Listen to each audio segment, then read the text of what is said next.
Yes, you read that thumbnail correctly. This game is both genius and a failure. But hang on, Steam reviews are very positive, so what the hell are you talking about? Get your head out of Virginia's arse and smell the coffee, come on man.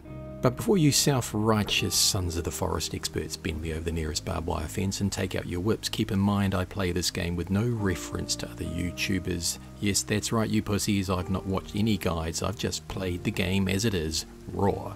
And I bet most people who love this game have not done that, you soft bastards. Anyway, let me show you here some of those Steam reviews. You'll love them because I certainly know I did.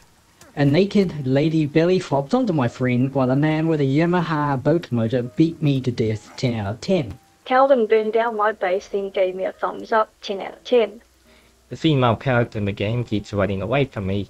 Very realistic. 10 out of 10. So let's get to the chase here. This game is absolutely genius. The forest you live in is the best environment of any survival game ever, full stop, and the enemy AI is so well done. You look at the cannibals as if they're alive. Their fierceness, their personalities and stupidity are a towering work of gaming art.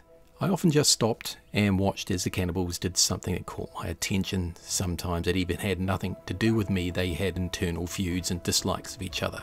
I saw them simply trip over things, beat each other up, eat their own dead, try to steal my cut logs and so much more. They were like neighbours who I slowly got to know. You know, those neighbours you don't know the names of, so you just give them nicknames. You know what I mean, you just overlay your own meaning to people to explain their oddness. In this game, there was Golden Face, Monkey Crawler, Fat Lady, Angry Man, Spearman, and that is not including the mutants, of which there was Caterpillar, White Walkers, Fingers, and others. As you can see, I'm pretty creative. The natives in Sons of the Forest are like a soap opera, compelling and gripping, like when Virginia's hands grabbed. Can't say that on your channel. What was that, darling? Can't say that on your channel. I can't talk about that sort of thing here. No. Okay, so after that telling off, I'd better focus on more family-orientated things. The vegetation, the animal life, the raccoons, the birds, the squirrels, the skunks, the deer, the way they all act and interact with you. The moose giving me an absolute heart attack before kicking the shit out of me, the visceral changing of the seasons, honestly, it is a masterpiece and utterly captivating. The building is brilliant, I love the way it all works. It is the correct balance between not being overly grinding and allowing players to have a bit of variety. It encourages experimentation. You will build something, see if that works to hold off the difficult neighbours. If not, you're going to have to layer in more defences. I loved it. It is freeform, slightly odd, but very satisfying. I also found the implementation of golf carts great. Yes, they are a little bit overpowered, but for me, playing solo was a great tool, as when the lake froze over, I used it to run down and saw to my neighbours, saving both arrows and other gear. As for the horror side of this game, I'm not going to lie here, I'm an absolute chicken shit, and I include here a couple of clips for your amusement to prove that. Oh, I don't like that thing. Ah! Okay. Yep. I don't like that. Don't like that one bit. No, I don't like that bit. Why did my torch go out? Oh. Oh.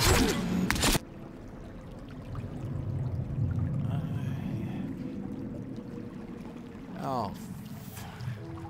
Serious? Oh. Oh, shit.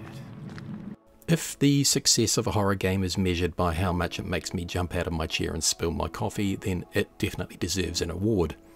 I frigging hated going to the caves and swimming underwater in a cave, stuff that, and when there's a shark in it, no way even thinking about that actually genuinely makes me anxious. But all this considered, it is at the same time a shocking failure, and I'm amazed at how screwed up it actually is as far as a logical, well thought out survival game.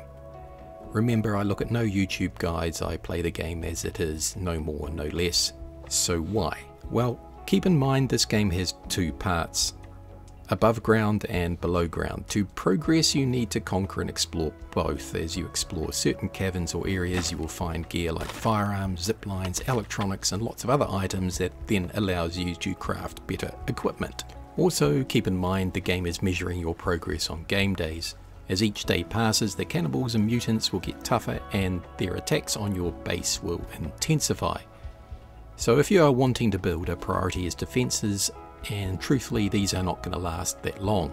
So you have to wander to get the gear, you have to get down and dirty in the caves, but which one? Well, there is no guide on any particular order. Which cave you should do first is really totally unknown, and the island is vast with cave complexes everywhere.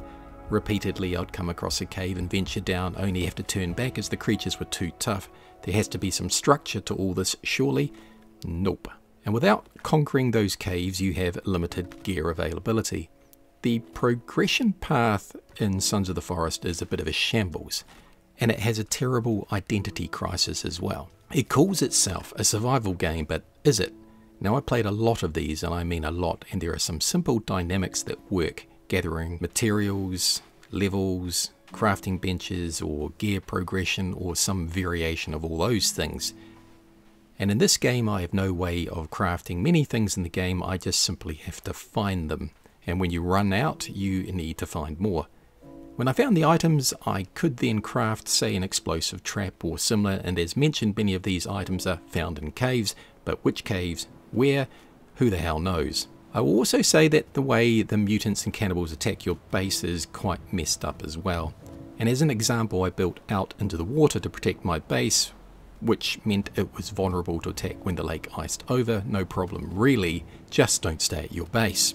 Spend the winter wandering the island, as they only attack when you are at home or if you happen to wander across them. And when you are about day 30 plus or so in and you do wander across them, it gets pretty tough. So as I really struggled to progress into the caves, I knew I was lacking gear as the days were just passing, and I ended up fighting off the attacks with simple stone arrows and the odd Molotov, and this became relentless. So how to avoid that?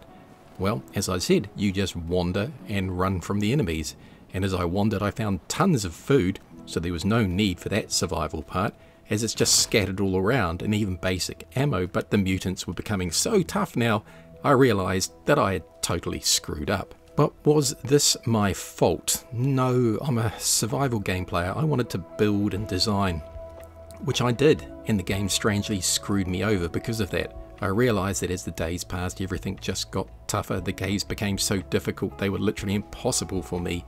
Even at times getting into the cannibals' camps, and their counterattacks on me saw babies, chargers, all hunting me down. Thank God for the glider as I started to avoid everything totally.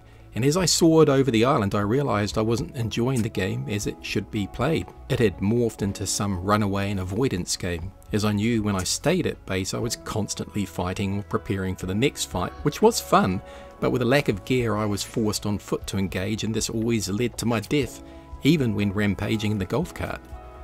So what do I think overall of Sons of the Forest? It is a work of genius with an identity crisis. A changing identity is never easy for people to really understand. It is like standing on the edge of the Grand Canyon and looking down and being absolutely stunned by the landscape in front of you. It can be a life-changing moment, and then while you stand there some homeless dude comes up and just kicks you in the nuts, spits in your face and steals your wallet. In the future your recollection of the Grand Canyon trip will probably be a little bit messed up, and that is Sons of the Forest. I love this game. I've never felt so immersed in an environment and so lost as well. Absolute genius, but also somewhat of a failure. Thanks for watching. See you in the next chapter.